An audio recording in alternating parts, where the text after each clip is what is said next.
한국은 작은 나라잖아. 우리 중국 없었으면 지금 같은 발전도 없었을 거야. 독일 교환학생 시절 중국인 친구 리우가 던진 이 말에 저는 할 말을 잃었습니다. 그때는 그냥 참고 넘어갔어요. 하지만 함께 떠난 유럽 여행에서 벌어진 일은 정말 상상도 못했습니다. 파리 공항에서 제가 한국 여권으로 3초 만에 통과할 때 리우는 1시간 넘게 붙잡혀 있었거든요. 그 순간 리우의 얼굴에 번진 당황과 굴욕감을 본 저는 깨달았어요. 작다고 무시했던 그 친구가 마지막에 한 말은 지금도 잊을 수 없습니다. 지민아, 한국이 정말 대단한 나라구나. 나도 한국에 가보고 싶어. 도대체 무슨 일이 있었던 걸까요? 오늘의 이야기 시작합니다. 한국은 잠깐 여러분 그거 아세요? 여러분의 구독, 좋아요, 알림 설정은 저에게 가장 큰 힘이 됩니다. 클릭 한 번으로 제게 큰 힘을 주시길 바라요. 안녕하세요. 저는 김지민이에요. 서울 강남구에 살고 있는 26살 직장인입니다. 대학교에서 국제경영학을 전공했고 지금은 명동에 있는 중견 무역회사에서 해외 마케팅 담당으로 일하고 있어요. 부모님은 둘 다 평범한 회사원이시고 저 혼자 외동딸로 자랐습니다. 어려서부터 영어와 독일어를 배워서 외국어에는 꽤 자신이 있는 편이죠. 대학교 3학년 때 교환학생 프로그램으로 독일 미넨대학교에서 한 학기를 보낼 기회가 생겼어요. 처음 해외에서 혼자 생활하게 된 거였는데 솔직히 말하면 두렵기도 하고 설레기도 했습니다. 인천공항에서 부모님께 작별 인사를 할 때 어머니는 눈물까지 글썽이셨거든요. 지민아, 외국에서 우리나라 욕먹는 일 없게 조심해라. 어머니의 당부가 마음에 깊이 새겨졌어요. 그때는 왜 그런 말씀을 하시는지 잘 몰랐는데 지금 생각해보니 어머니는 이미 알고 계셨던 것 같아요. 우리나라가 얼마나 자랑스러운 나라인지를요. 미넨에 도착한 첫날 학교에서 처음 사귀게 된 친구는 독일인 루카스였는데 금발에 파란 눈을 가진 전형적인 게르만족 외모였습니다. 처음에는 서로 어색했지만 루카스는 생각보다 친근했어요. 특히 제가 한국에서 왔다고 하니까 눈을 반짝이며 관심을 보이더라고요. 코리아? 와, 삼성이랑 LG 나라네.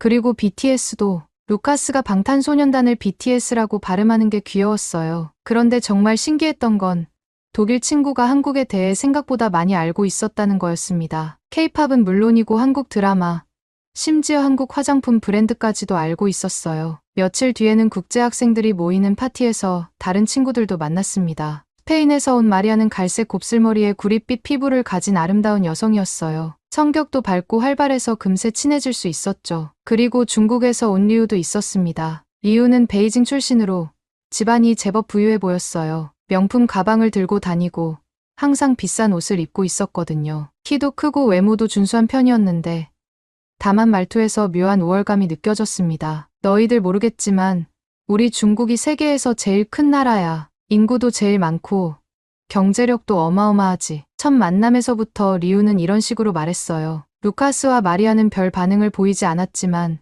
저는 왠지 기분이 묘했습니다. 특히 제가 한국에서 왔다고 소개했을 때 리우의 반응이 인상 깊었어요. 아, 한국?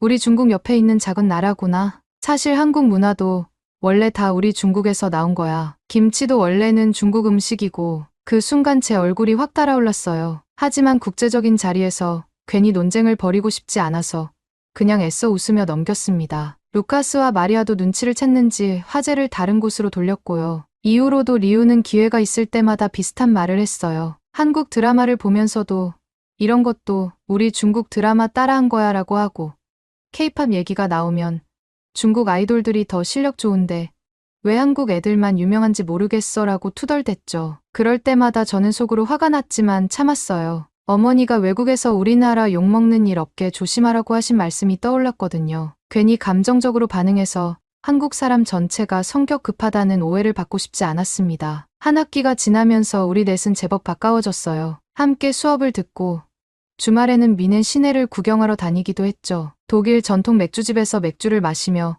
각자 나라 얘기를 나누는 시간이 특히 즐거웠습니다. 그런데 이상한 건 시간이 지날수록 리우의 태도가 더 도발적으로 변했다는 거예요. 마치 저를 시험해보는 것 같았습니다. 어느 날은 이런 말까지 했어요. 지민아, 솔직히 말해봐. 한국이 지금처럼 발전할 수 있었던 건 우리 중국 덕분이잖아. 삼국시대부터 조선시대까지 다 우리가 도와준 거고. 그때 정말 참기 힘들었어요. 하지만 여전히 저는 웃으며 각자 생각이 다를 수 있지라고만 대답했습니다. 루카스와 마리아는 그런 저를 보며 안쓰러워하는 표정을 지었어요. 교환학생 기간이 끝나갈 무렵 우리는 졸업 기념으로 유럽 배낭여행을 가자는 약속을 했어요. 처음에는 그냥 농담처럼 시작된 얘기였는데 점점 구체적으로 계획을 세우게 됐습니다. 파리부터 시작해서 런던, 그 다음에 로마까지 가자. 마리아가 신나게 제안했고 루카스도 동조했어요. 이유도 좋지. 유럽 여행 한번 해보고 싶었어 라며 참여 의사를 밝혔습니다. 저도 물론 기대가 됐죠. 대학생 때 친구들과 함께하는 유럽 여행이라니 생각만 해도 설렜어요. 한국으로 돌아온 뒤 우리는 카카오톡 단체방을 만들어서 여행 계획을 세웠어요. 숙소 예약부터 항공편 예매까지 모든 걸 함께 준비했습니다. 그런데 준비 과정에서도 리우는 여전히 은근히 저를 무시하는 듯한 말을 했어요. 지민이 한국 여권으로도 유럽 여행 괜찮겠지. 혹시 비자 필요한 거 아냐? 물론 한국은 유럽연합 국가들과 무비자 협정을 맺고 있어서 관광 목적으로는 비자가 필요 없었어요. 하지만 리우는 마치 한국 여권이 힘이 없을 거라고 생각하는 것 같았습니다. 드디어 여행 날짜가 정해졌어요. 올해 여름 파리에서 만나기로 했습니다. 각자 자기 나라에서 파리로 출발해서 샤를드골 공항에서 만나는 거였죠. 저는 인천공항에서 에어프랑스 직항편을 타고 파리로 향했어요. 비행기 안에서 창밖을 바라보며 생각했습니다. 이번 여행에서는 리우가 좀 달라졌으면 좋겠다. 하지만 그때 저는 몰랐어요. 이 여행이 리우뿐만 아니라 저에게도 우리나라의 진짜 위상을 깨닫게 해줄 거라는 거요. 파리 샤를드골 공항에 도착했을 때의 설렘은 아직도 생생해요. 12시간의 긴 비행 끝에 드디어 꿈에 그리던 유럽 땅을 밟는다는 생각에 가슴이 뛰었습니다. 비행기에서 내리면서 주변을 둘러보니 정말 다양한 국적의 사람들이 함께 걸어가고 있었어요. 공항 안으로 들어서자마자 휴대폰을 확인했습니다. 우리 단체방에는 이미 메시지들이 쌓여 있었어요. 루카스가 먼저 도착해서 벌써 입국 완료. 너희들 기다리고 있을게라고 메시지를 보냈고 마리아도 나도 도착했어. 면세점에서 쇼핑 중이라고 했습니다. 그런데 리우의 메시지가 좀 달랐어요. 아직 비행기 아니야. 근데 승무원이 입국 심사 때문에 시간이 좀 걸릴 수도 있다고 하네. 중국 여권이라서 그런가 봐. 그때는 별 생각 없이 괜찮아.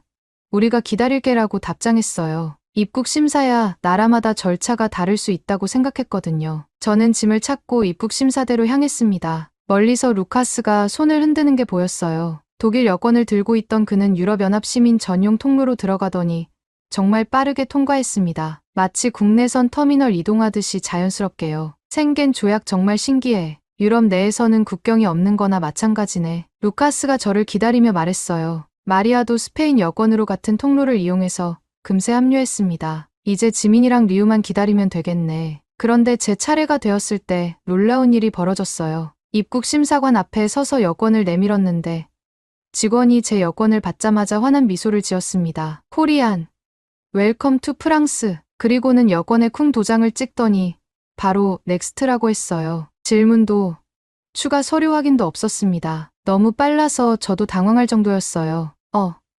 벌써 끝이에요? 예스.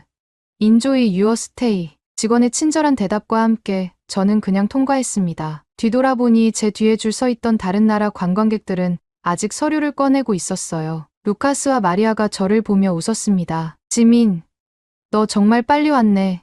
한국 여권이 정말 좋은가 봐 그래? 나도 이렇게 빨리 될 줄 몰랐어. 우리는 리우를 기다리며 도착 로비에서 시간을 보냈어요. 처음엔 그냥 시차 때문에 늦는 줄 알았는데 30분이 지나도 나타나지 않았습니다. 리우는 왜 이렇게 늦지? 마리아가 걱정스럽게 말했어요. 그때 리우에게서 메시지가 왔습니다. 미안.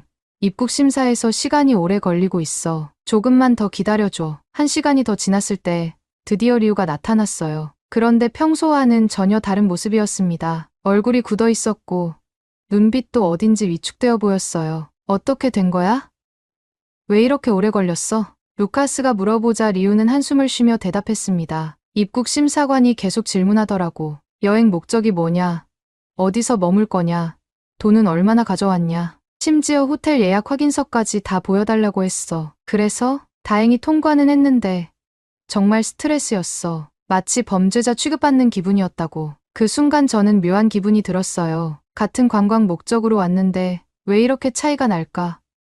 루카스와 마리아는 유럽연합 시민이니까 그렇다 치더라도 저와 리우는 둘 다 아시아에서 온 관광객인데 대우가 완전히 달랐던 거예요. 호텔로 이동하는 택시 안에서 리우는 계속 불만을 토로했습니다. 정말 기분 나빠.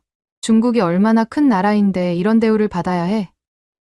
우리나라 관광객들이 얼마나 많은 돈을 쓰는데.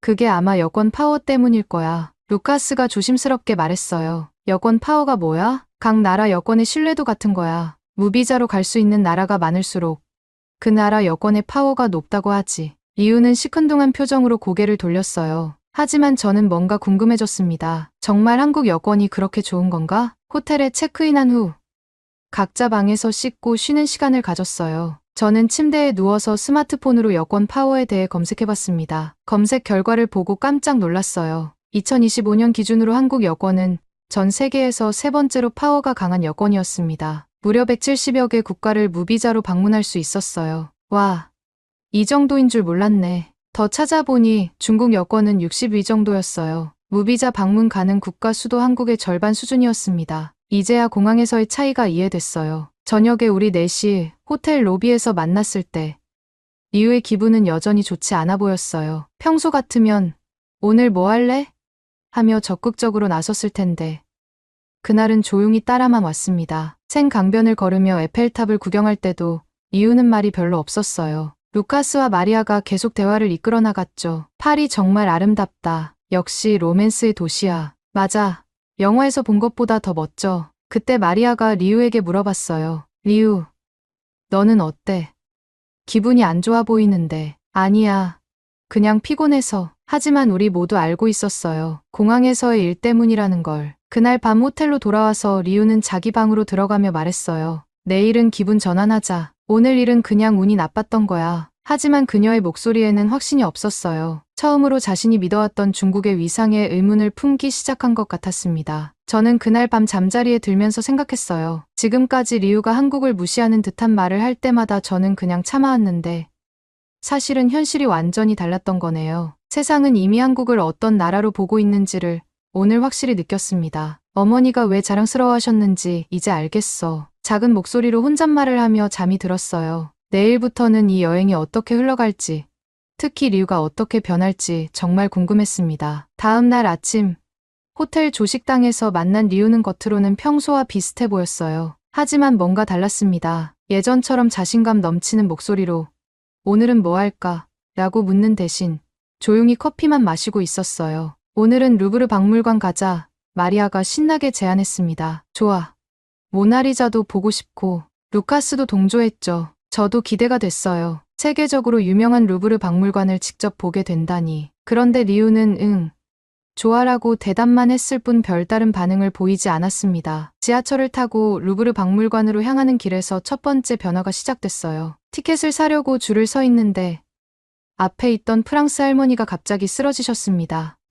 어머, 주변 사람들이 놀라서 모여들었지만 대부분 어쩔 줄 몰라 하고 있었어요. 그때 저는 반사적으로 달려가서 할머니를 부축했습니다. 할머니, 괜찮으세요? 할머니는 프랑스어로 뭔가 말씀하셨는데 저는 프랑스어를 못해서 당황했어요. 하지만 할머니가 가슴을 누르며 힘들어하시는 모습을 보고 심장에 문제가 있다는 걸 직감했습니다. 루카스, 응급실 어떻게 불러? 912번 불러. 저는 즉시 핸드폰으로 912번에 전화를 걸었어요. 영어로 상황을 설명하고 할머니 상태를 전달했습니다. 그러는 동안 할머니의 손을 잡고 괜찮아요.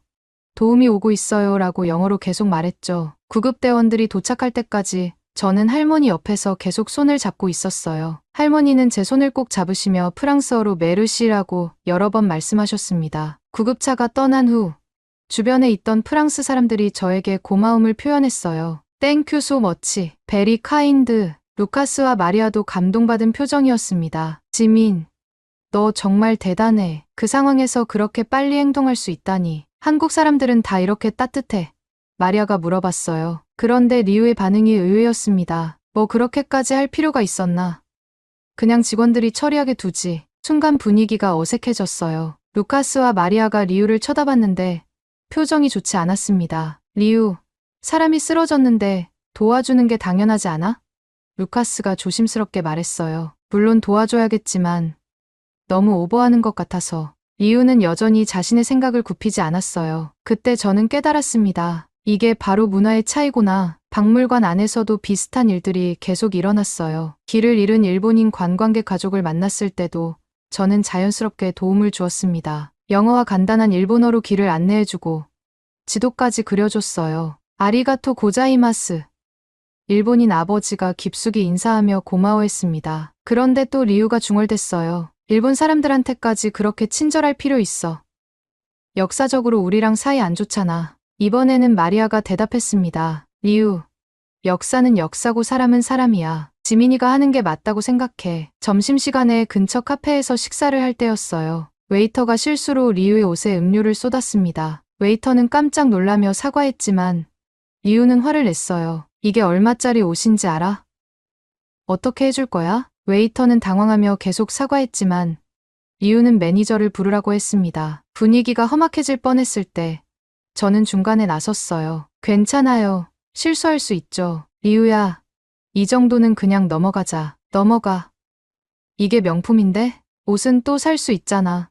이 웨이터 분도 일부러 그런 게 아니고 결국 웨이터가 세탁비를 지불하겠다고 해서 일은 마무리됐지만 카페를 나오면서 루카스가 말했어요. 지민, 너는 정말 마음이 넓구나. 한국 사람들이 다 이렇게 관대해? 그런 편이에요. 서로 이해하고 넘어가는 게 좋다고 배웠거든요. 그때 리우가 씁쓸한 표정으로 말했습니다. 우리나라에서는 이런 일 있으면 보상을 확실히 받아야 해. 그래야 다음에 조심하지. 각자 문화가 다르니까 그럴 수 있어. 저는 여전히 부드럽게 대답했어요. 오후에 생강변을 걸으면서 마리아가 갑자기 배를 움켜쥐며 앉아버렸어요. 아, 배가 너무 아파. 얼굴이 창백해진 마리아를 보고 우리는 모두 당황했습니다. 이유는 병원 가야 하나? 라고 말했지만 구체적인 행동은 취하지 않았어요. 루카스도 어쩔 줄 몰라 했습니다. 그때 저는 즉시 주변 약국을 검색했어요. 다행히 100m 정도 떨어진 곳에 약국이 있었습니다. 잠깐만 기다려.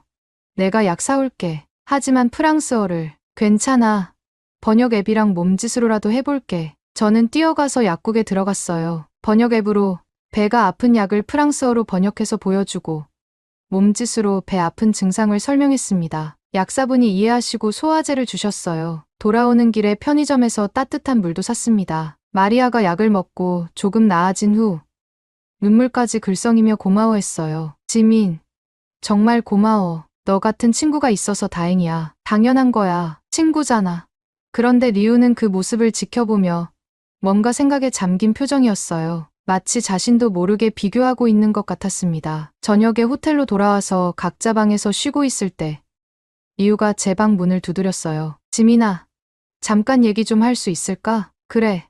들어와. 리우는 침대에 앉더니 한참 동안 말이 없었습니다. 그러다 조심스럽게 입을 열었어요. 지민아, 너는 왜 항상 남을 먼저 생각해? 오늘 할머니 일도 그렇고, 마리아 일도 그렇고. 그냥 당연한 것 같은데? 어려울 때 서로 도와주는 거. 하지만 너한테 딱히 이득이 되는 것도 아니잖아. 저는 리우의 질문이 좀 이상했어요. 이득을 바라고 사람을 돕는 건 아니잖아요. 이득을 바라고 돕는 게 아니야. 그냥 한국에서는 정이라는 게 있어. 서로 챙겨주고 배려하는 마음? 정, 응.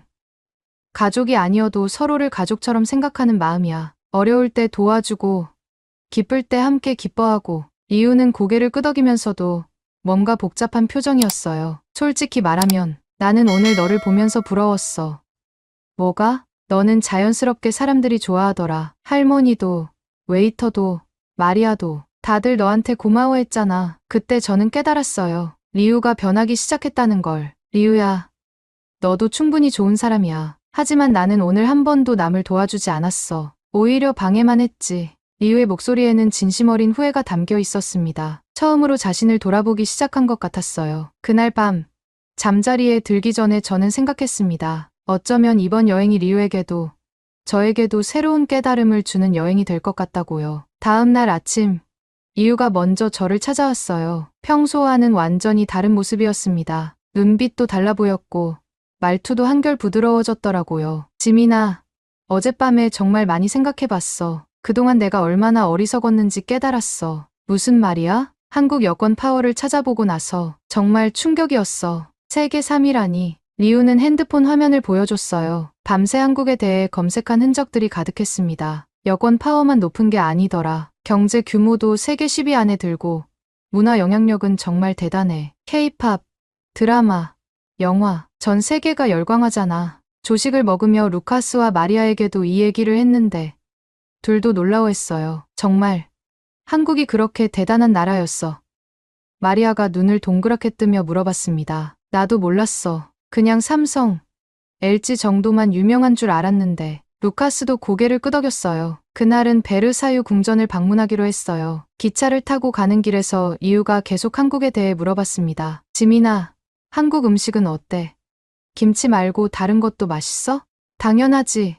불고기, 비빔밥, 떡볶이. 정말 다양해. 와, 먹어보고 싶다. 그리고 한국 드라마 촬영지도 구경하고 싶고, 베르사유 궁전에서 웅장한 건물들을 둘러보면서도 리우의 관심은 온통 한국에 가 있었어요. 거울에 방을 걸으며 말했습니다. 이것도 멋지긴 한데 한국 전통 궁궐은 어때?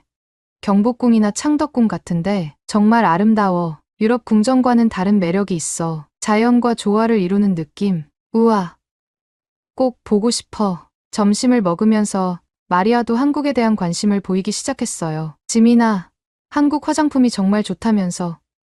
내 친구들도 다 한국 제품 써. 맞아. 스킨케어 기술이 정말 발달했어. 명동에 가면 화장품 쇼핑하기 정말 좋아. 명동.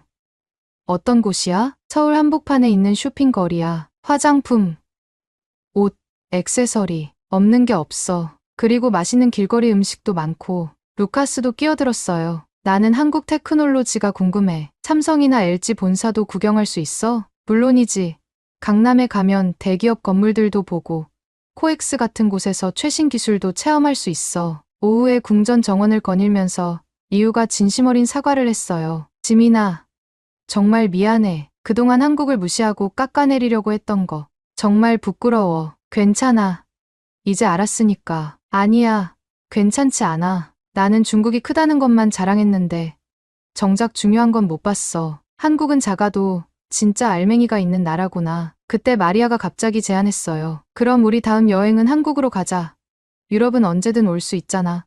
정말. 저는 깜짝 놀랐어요. 응. 나는 한국 드라마 촬영지 투어하고 싶어. 그리고 한복도 입어보고. 루카스도 동조했습니다. 나도 찬성. K-팝 콘서트도 보고 싶고. 한국 치킨도 먹어보고 싶어. 리우는 더욱 신이 났어요. 나는 한국어도 배우고 싶어. 지민아, 간단한 인사말부터 가르쳐 줄래? 안녕하세요. 안녕하세요. 리우가 따라했는데 발음이 너무 귀여웠어요. 감사합니다는 어떻게 해?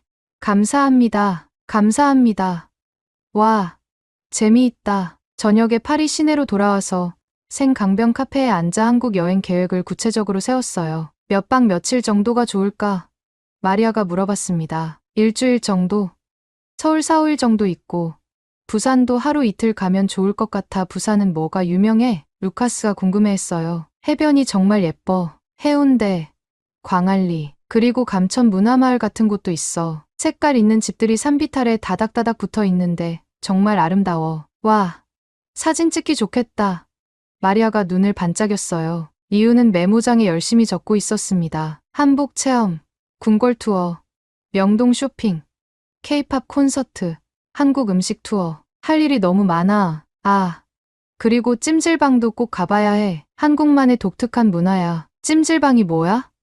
루카스가 물어봤어요. 목욕탕인데 그냥 목욕탕이 아니야. 사우나도 있고, 게임도 할 수 있고, 심지어 잠도 잘 수 있어. 가족이나 친구들이 함께 시간을 보내는 곳이지. 우와, 정말 신기하다. 유럽에는 그런 게 없어. 마지막 날 공항으로 가는 길에서 리우가 말했어요. 지민아, 이번 여행에서 정말 많이 배웠어. 한국이 얼마나 대단한 나라인지, 그리고 너 같은 친구를 둔 게 얼마나 행복한 일인지. 나도 좋은 친구들을 만나서 행복해. 근데 한국 여행 언제 가면 좋을까? 벚꽃 피는 봄이 좋을까? 봄도 좋고, 가을도 좋아. 단풍이 정말 예뻐. 마리아가 끼어들었어요. 나는 겨울에 가보고 싶어.